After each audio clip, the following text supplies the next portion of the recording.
player, a manager. We're getting ready to learn all of that. Tad Myre is here, commissioner of the Pee Wee Reese chapter of SABR.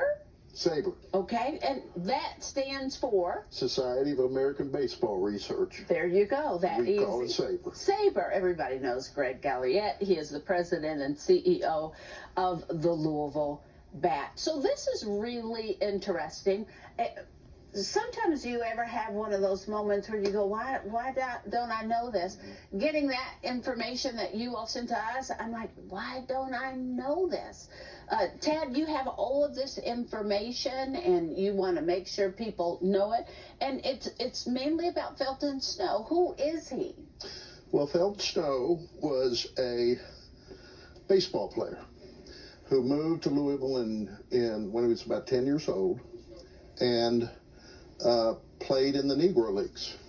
Played for 21 years in the Negro Leagues. He was also a manager. He was an all-star. He was a really good ball player. And he retired in 1945, which was a couple of years before. That was the very year they signed Jackie Robinson to the Brooklyn Dodgers. Did he get to see that, do you know? I'm sure he got to see a Major League Baseball game, but he never got to play. What? And actually, Felton was a manager and a player on some traveling teams in the wintertime that went down to Cuba and Venezuela. Actually played with Jackie Robinson and Roy Campanella and Satchel Paige. Satchel Paige, on those that name I know. So, and through his career in the Negro Leagues, he played with some other really famous Cool Papa Bell and some really high-profile Negro League players. And here in Louisville, he played on both the Louisville White Sox and the Louisville Black Caps, which were the two entries into the Negro Leagues back in the 30s. So we're kind of honoring him as a focal point of all Negro League players. It's something we thought should have been done a long time. Of course, we have Jackie Robinson's number, already retired at Louisville Slugger Field, along with Pee Wee Reese's number. We thought it was fitting to honor all Negro League players, that we symbolize that by retiring Felton Snow's number 2. When I see the relationship of Jackie and Pee Wee, I get so emotional. I mean, Pee Wee stood up for him. He did. And I don't think I could have been Jackie Robinson. I think, I don't know, I got a little bit of, when I'm done with you, I just, you know, my little temper comes out. But he did things that I think most of us couldn't do. The world does not know much. I think some people may, so I'm just saying most generally, people don't really know about the Negro Leagues. Would you agree with that, Tad? Yes. Yeah. Now we're learning more because Major League Baseball and the Baseball Hall of Fame and SABR has really dedicated a lot of their research and publication efforts to the Negro League, and Negro League statistics have now become Major League Baseball statistics. But there's also a museum in Kansas City, Negro League Baseball Museum, which is a fantastic source of information, gathers all kinds of information and pictures, and that has grown in popularity and size in recent years. And Dawne, how this all really kind of came together is Minor League Baseball really wanted to focus as a community of all 120 teams. We wanted to really honor the pioneers of black baseball, Negro League baseball, across not only Major League cities, but also the minor league cities, especially the ones throughout the South.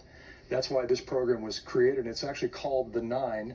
And the reason it's called the 9 is because that is the number Jackie Robinson wore for his 1 year he played minor league baseball in Montreal. Oh, I love so that. It brings all the minor league communities together and allows us to then look inside our own communities, focus on whatever our history might be with African American baseball, and shine a light on that. And that's really how this all began last winter, and that's how this night really became what it is going forward, and it'll culminate with a big night coming up this Friday night at Louisville Slugger Field.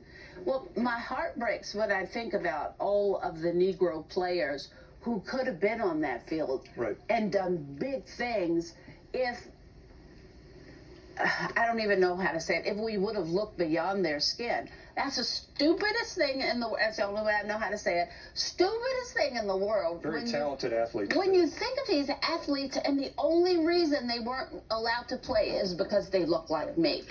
And so Felton retired. The picture you have of him in Venezuela is in 1945.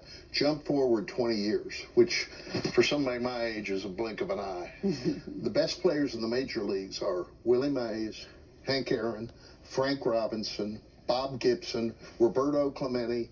These are all guys that 20 years before would not have been on a major league. You wouldn't have been able to see them.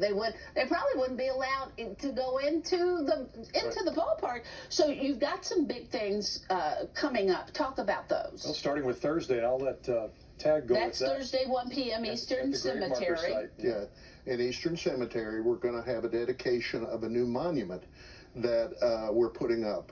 Felton Snow was buried in an unmarked grave. Oh, God, that breaks my heart. Eastern Cemetery is kind of racked with scandal, and there's a very good charitable organization, Friends of Eastern Cemetery, who we've worked with to get this done, and with Evans Monument, who's been delightful and also helped out with some of the financing.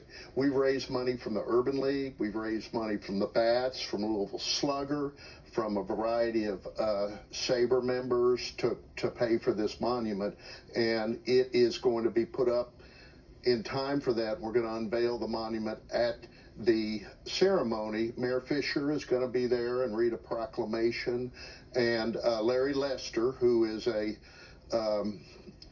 known authority in Negro League Baseball, will be there and kind of lead the way.